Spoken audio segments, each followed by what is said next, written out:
নমস্কার। রম্য গল্পমালায় সকল শ্রোতা বন্ধুদের জানাই স্বাগত। আপনাদের সাথে আমি রম্য মাইতি। সামনে হ্যালোউইন, সেই উপলক্ষে আজকের বিশেষ পরিবেশনা প্রখ্যাত সাহিত্যিক শৈলজানন্দ মুখোপাধ্যায়ের লেখা ভৌতিক গল্প ভুতুড়ে খাদ। গল্প পাঠে আমি রম্য মাইতি। এক কলিয়ারি থেকে আর এক কলিয়ারিতে এসেছি। কয়লা কুঠিরে ডাক্তার, ভারী রকমারি কাজ। খাদের কুলি কামিন থেকে আরম্ভ করে ম্যানেজার সাহেব পর্যন্ত যে যেখানে আছে সকলেরই জীবন মরণ যেন আমারই হাতে। আমি যেন তাদের বিধাতা। কারো পায়ে একটুখানি আঁচড় লেগেছে, ডাক্তারকে। কোথাও কোনো কুলি ধাওড়ায় হয়তো রুগী মরছে, ডাক্তারকে। খাদের নিচে কুলি মরেছে, সকলের আগে আমাকেই সেখানে ছুটতে হবে। সে যাই হোক, চাকরি করতে এসে সে দুঃখ করে লাভ নেই। বাসাটি মন্দ নয়, টালি দেওয়া খাঞ্চারেক ঘর, সম্মুখে দাওয়া উঁচু, ছোট একখানি রকের নিচেই উঠোনে রান্নার জায়গা। চারিদিকে ফাঁকা। ভাবলাম ভালোই হলো, আগে যে কলিয়ারিতেই ছিলাম, প্রকাণ্ড কলিয়ারি, ছোটোখাটো একটা শহর বললেই হয়। চারিদিকে ধোঁয়ার বস্তি, দম যেন আটকে আসছে। এখানে তাহলেও একটুখানি নিঃশ্বাস নিয়ে বাঁচব। ম্যানেজার বাবু বাঙালি, বড় অমায়িক ভদ্রলোক। প্রথম এসেছি, তার সঙ্গে আলাপ জমিয়ে রাখা ভালো। বিকেলে বেড়াতে বেড়াতে সেদিন তার বাংলোর দিকেই যাচ্ছিলাম। কালো রঙের ভুঁড়িওয়ালা বেটে এক ভদ্রলোক আমাকে দেখে নমস্কার করে পথের মাঝে থমকে দাঁড়ালেন। গোঁপগুলি নিচের দিকে বেঁকে আছে। মুখের পানে এক দৃষ্টে তাকিয়ে ভদ্রলোক জিজ্ঞেস করলেন, আপনি নতুন ডাক্তার না? আমি হেড ক্লার্ক। কি আর বলবো, ঘাড় নেড়ে একটুখানি হেসে নমস্কার করে এগিয়ে যাচ্ছি। তিনি আমার পিছু নিলেন, বললেন, চলুন তবে ওই দিক দিয়েই যাই, আপনার সঙ্গে গল্প করাও হবে। বলেই তিনি নিজের পরিচয় দিতে শুরু করলেন। এখানে চাকরি করছেন প্রায় 10 বছর, অথচ একটি দিনের জন্যও কামাই করেননি। বাড়ি তাঁর বেশি দূরে নয়, এখান থেকে মাইল খানেকের মধ্যেই একটা গ্রামে। সন্ধ্যার আগেই রোজ তাঁকে বাড়ি পৌঁছতে হয়। কোনো কথাই তাঁকে আমি জিজ্ঞাসা করিনি, তবু তিনি আমায় সাবধান করে দিলেন। বললেন, দেখুন এখানকার নিয়ম হচ্ছে তাই, আপনিও যেন সন্ধ্যার পর আর বাসা থেকে বেরোবেন না। নতুন মানুষ, জানেন না তো, তাই সাবধান করে দিলাম। বললাম, কেন? বলতেই তার সেই কালো গোঁফের জঙ্গল ভেদ করে পানে রাঙা লাল লাল কয়েকটি দাঁত বেরিয়ে পড়ল। বুঝলাম তিনি একটু হাসলেন। বললেন, জিজ্ঞেস করবার কিছু নেই, বড় ভীষণ জায়গা মশাই। আপনি ভূত বিশ্বাস করেন? বললাম, না। এই মরেছে, চারিদিকে ভূত মশাই। কলিয়ারিটা ভূতে ভূতে একবারে ছেয়ে গেছে। সন্ধে হলে তল্লাটে আর জনমনীষী দেখতে পাবেন না। খাদের নিচে দিনের বেলাতেই লোকজন নামতে ভয় করে, রাত্রের কাজ তো একরকম উঠেই গেছে। অন্ধকার রাত্রে একদিন দেখবেন কি ভীষণ ব্যাপার। ঘরে বসে হয়তো শুনতে পাবেন ইঞ্জিনের শব্দ হচ্ছে, খাদ চলছে, ঘন্টা বাজছে, ট্রাম লাইনের উপর ঘড় ঘড় করে কয়লার গাড়ি ঠেলার শব্দ পাচ্ছেন। কিন্তু কাছে গিয়ে দেখুন, সব চুপ, কেউ কোথাও নেই। সন্ধে হয়তো দেখলেন ডিপোয় কয়লার একটি গুঁড়ো পর্যন্ত নেই। সকালে গিয়ে দেখুন 4-5 ওয়াগন কয়লা আগাদা হয়ে গেছে। বললাম, তাহলে তো ভালোই বলতে হবে, ভূতগুলো খুব উপকারী, বলুন। ভদ্রলোক আবার তেমনি দাঁত বের করে হাসলেন। বললেন, তা বললে হবে কি, খুন যখন যে লেগেই আছে। এমন মাস গেল না যে খাদের নিচে 2-4টে খুন না হচ্ছে। আগে মশাই যা কিছু হতো ওই খাদের নিচেই হতো। গত 2 বছর ধরে ভূতগুলো দেখছি উপরে উঠে এসেছে। এই ধরুন আমার অফিসের খাতাপত্র, আজ ঠিক যেমনটি রেখে চাবি বন্ধ করে দিয়ে এলাম, কাল এসে দেখবো সব ওলট পালট হয়ে গেছে। এখানকার জিনিস ওখানে, ওখানকার জিনিস এখানে, একেবারে সব তছনছ কাণ্ড কারখানা। তবে নষ্ট কিছু করে না এই যা, আজকাল আমাদের গা সওয়া হয়ে গেছে। হেসে জিজ্ঞেস করলাম, তাই বুঝি বেলা থাকতে থাকতে আপনার বাড়ি পৌঁছতে হয়? ঘাড় নেড়ে ভদ্রলোক বললেন, নিশ্চয়ই। একদিন যে কাণ্ড ঘটেছিল মশাই, শুনলে আপনার গা হাত পা শিউরে উঠবে। থাক, আজ আমার দেরি হয়ে যাচ্ছে, আর একদিন বলবো। এখন চলি, নমস্কার। বলেই তিনি তার হাত দুটি তুলে আমায় আর একটি নমস্কার করে ডান দিকে রাস্তা ভাঙালেন। ম্যানেজার বাবুর সঙ্গে সেদিন আমার অনেক কথাই হলো। বললাম, ভূতের কথা কি সব শুনছে আপনার কুলিয়ারিতে? এ কি সত্যি? ম্যানেজার বাবু হাসলেন, বললেন, শুনেছেন এরই মধ্যে? বললাম, শুনেছি, কিন্তু ভূত আবার কি? আমার তো বিশ্বাস হয় না কোনো দিন। ঘাড় নেড়ে ম্যানেজার বাবু বললেন, কিছু নয়, তবে খাদের অবস্থা বড় খারাপ। ঢালগুলো অত্যন্ত নরম, খুব সাবধানে কাজ করতে হয়, নইলে কয়লা কাটতে গিয়ে ঢাল থেকে পাথর খসে পড়ে, লোকজন প্রায় মারা যায়। কিছুদিন আগে, না কিছুদিন আগে কেন, অনেক দিন আগে, আমি তখন এখানে ছিলাম না। সিপারম নদীতে সে বছর ভয়ানক বান হয়। বানের জল এত বেশি বেড়ে উঠেছে, হঠাৎ একদিন দেখতে না দেখতে বান এসে পড়ে খাদের মুখে। খাদের পথে হুড় করে জল ঢুকতে থাকে, তাকে আর রুখবে কি? দিনের বেলা খাদের নিচে তাদের কাজ চলছে, লোকগুলোকে বাঁচাবার অনেক চেষ্টা করা হয়েছিল, কিন্তু 2 দিন ধরে ক্রমাগত জল ঢুকছে। 3 দিনের দিন বান যখন কমলো, খাদ তখন ভর্তি হয়ে গেছে। পাম্প দিয়ে জল তুলে তুলে অনেক কষ্টে নিচে নেমে গিয়ে দেখা গেল প্রায় 50 জন লোক খাদের যেখানে সেখানে মরে পড়ে রয়েছে। ব্যাস, সেই থেকে লোকের ধারণা হলো যে কতগুলো লোক একসঙ্গে যেখানে পড়ে মারা যেতে পারে, ভূত সেখানে আছেই। এই বলে তিনি খুব জোরে হো হো করে হেসে উঠলেন।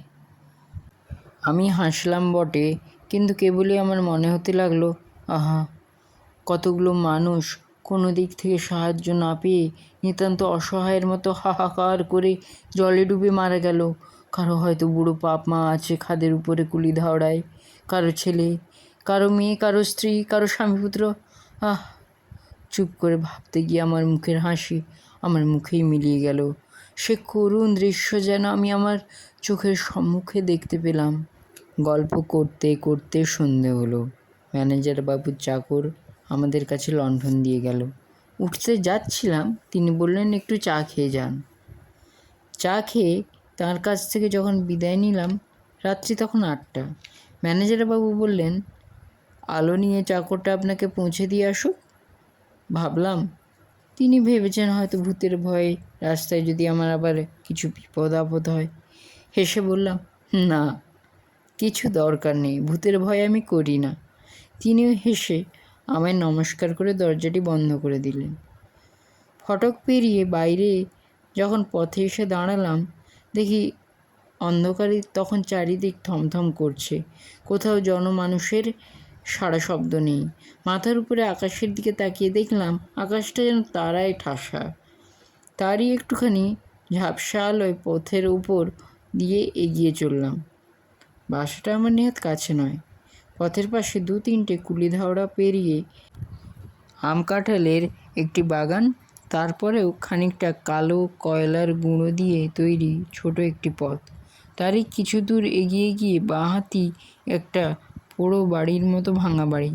সেইখান থেকে ডান দিকে একটা নিম গাছের তলা দিয়ে মিনিট 2 হাঁটলেই আমার বাসার দরজার গিয়ে পৌঁছব। কী যেন ভাবতে ভাবতে আমি সেই বাগানের ভিতর সরু একখানি পায়ে চলা পথের উপর দিয়ে চলেছি। মানুষের পায়ের শব্দ পেয়ে আমার পিছনের কুলি ঢাওড়ায় সেই যে একটা কুকুর চেঁচাতে আরম্ভ করেছে, তার চিৎকার তখনও থামেনি। হঠাৎ দেখি কয়েকটা গাছের তলা দিয়ে শুকনো পাতার উপর মড় মড় শব্দ করতে করতে মস্ত লম্বা কালো রঙের একটা লোক আমার সম্মুখে এসে দাঁড়ালো। আচমকা অন্ধকারে সত্যি আমি একটুখানি ভয় পেয়ে গিয়েছিলাম। জিজ্ঞেস করতে যাচ্ছি, তার আগেই লোকটা আমার আরও একটুখানি কাছে সরে এসে বলে, ডাক্তারবাবু, তুই একবার আয় আমার সঙ্গে।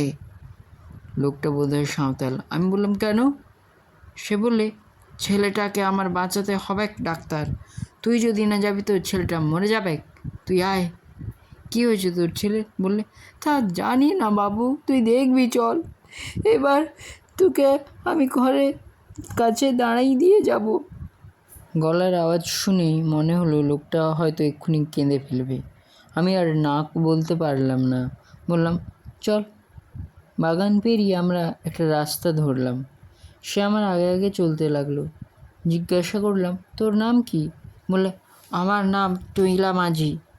বললাম, কত দূর যেতে হবে? হাত বাড়িয়ে কাছেই কয়েকটা খোড়ো ঘর দেখিয়ে বললে, ওইখানে। চুপ করে পথ আর কত চলি। তার সঙ্গে কথা কইতে আরম্ভ করলাম। খাদে বুঝি তুই কয়লা কাটিস? হ্যাঁ বাবু। কটি ছেলে তোর? ওই একটি। ছেলেটি কত বড়? তা অনেক বড় বটে, তবু ক বছরে? কে জানে, তা অত জানি না। এমনি সব নানান ধরনের কথা কইতে কইতে পথ আমরা চলছি তো চলেইছি। সামনে হাত বাড়িয়ে যে ঘরগুলি সে আমায় দেখিয়েছিল, যত এগিয়ে যাই মনে হয় সেগুলো আরও দূরে। বললাম, এ কী রে টুইলা, কাছে বলেছিলি যে? টুইলা বলে, হ্যাঁ বাবু, কাছে লয় তো কি, কিন্তু পথ যেন ফুরোয় না। ছেলেটির তোর কি হয়েছিল প্রথমে? টুইলা চুপ করে রইল। হ্যাঁ রে, প্রথমে হয়েছিল কি? টুইলা যেন বিরক্ত হয়ে জবাব দিলে। বললে, খাদে বান ঢুকেছিল। বান? হঠাৎ আমার ম্যানেজার বাবুর সেই বানের কথা মনে পড়ল। বললাম, কখন রে? সে তো অনেক দিন। টুইলা বলল, হ্যাঁ অনেক দিন। বললাম, তারপর? তারপর আমরা তখন অনেক লোক ছিলাম খাদের ভিতরে, কয়লা কাটছিলাম। বললাম, সেখান থেকে কেউ তো বাঁচেনি শুনলাম, তুই বাঁচলি কেমন করে? টুইলা আর জবাব দেয় না। এবার আমার কেমন যেন মনে হলো। বললাম, হ্যাঁ রে টুইলা, শুনেছি নাকি এখানে খুব ভূতের ভয়, সত্যি নাকি? হঠাৎ দেখি টুইলা নেই।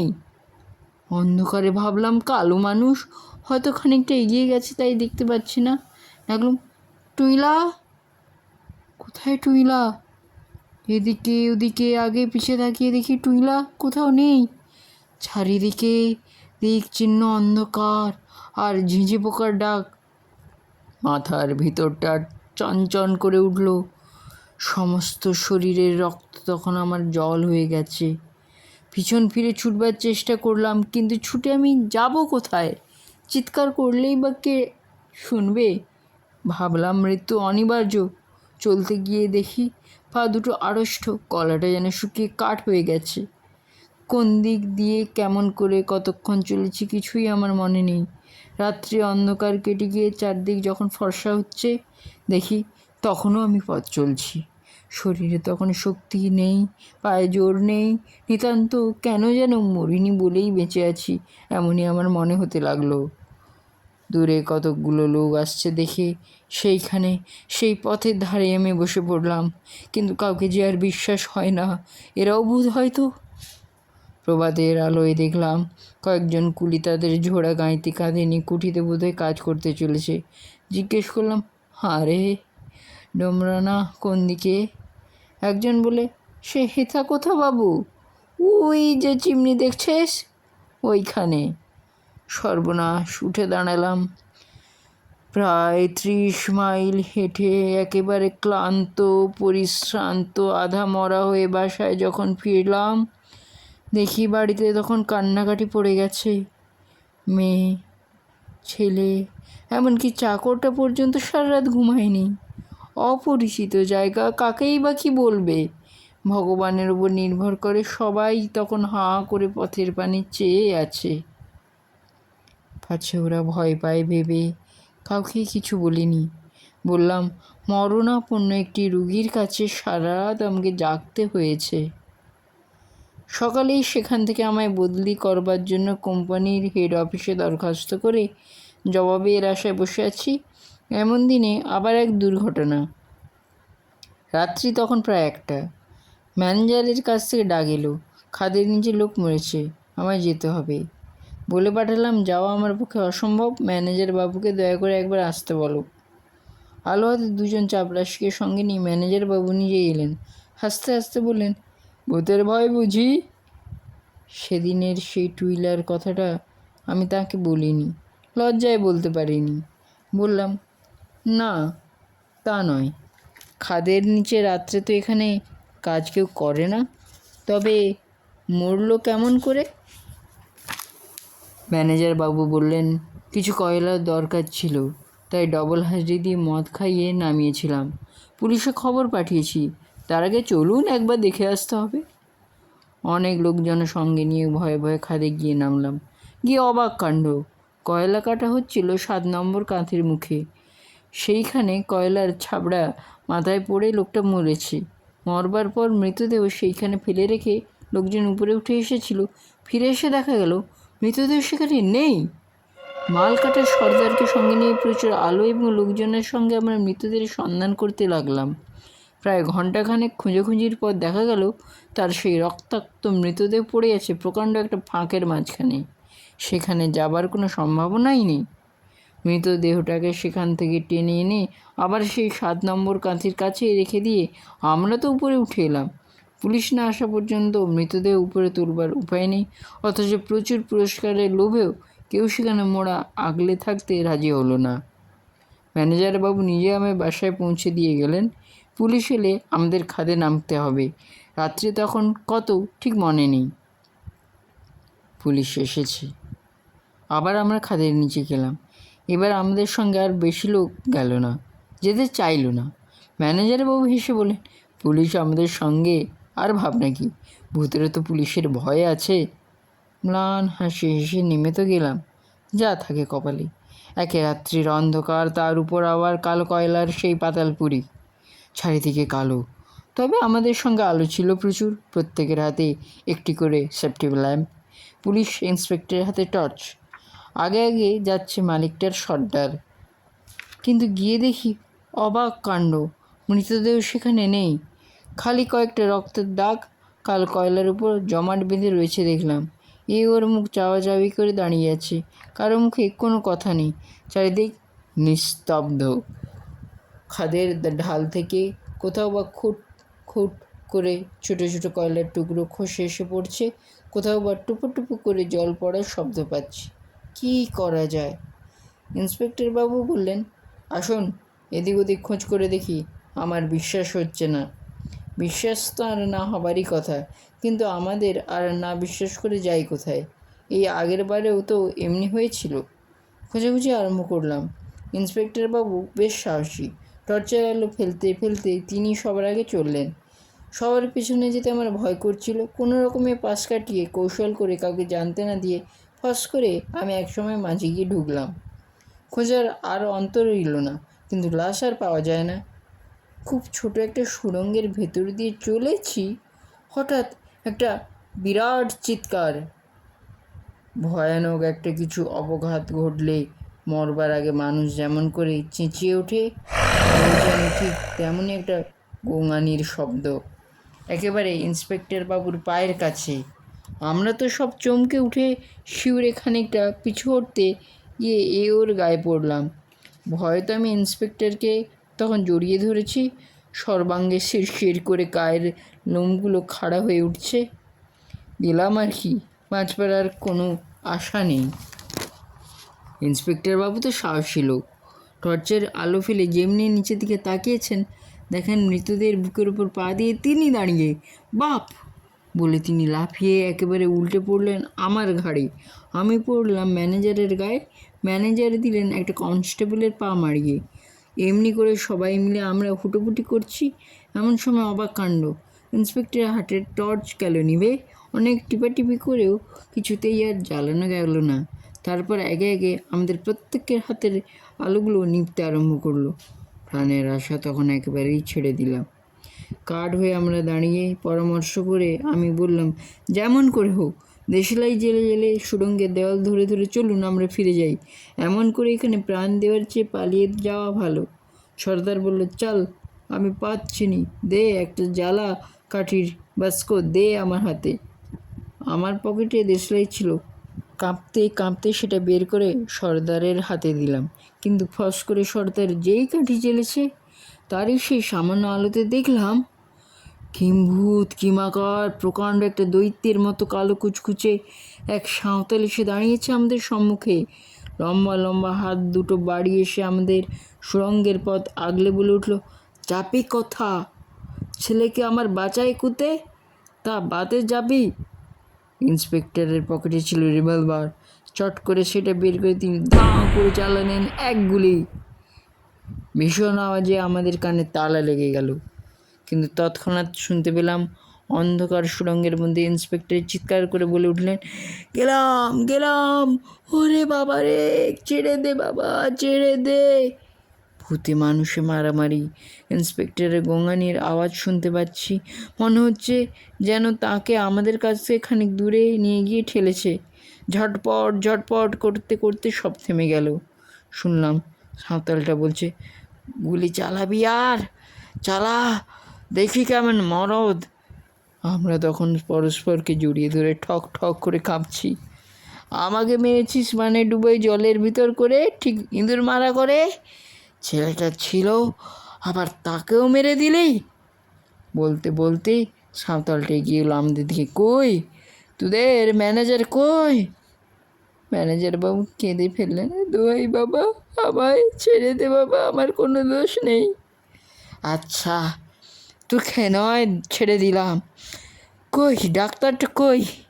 বলে হাত বাড়িয়ে টপ করে আমার হাত ধরে বললে, হায় দেখ তুই বাঁচাতে পারিস।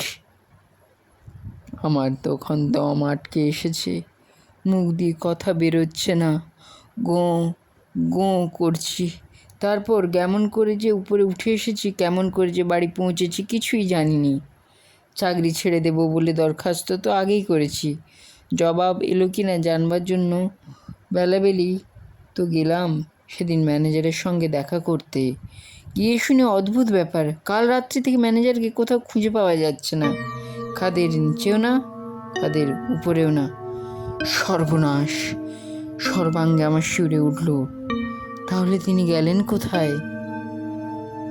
কেমন লাগলো আজকের এই গল্পটি? কমেন্ট বক্স অবশ্যই লিখে জানান। গল্পটি ভালো লাগলে লাইক এবং শেয়ার করতে ভুলবেন না।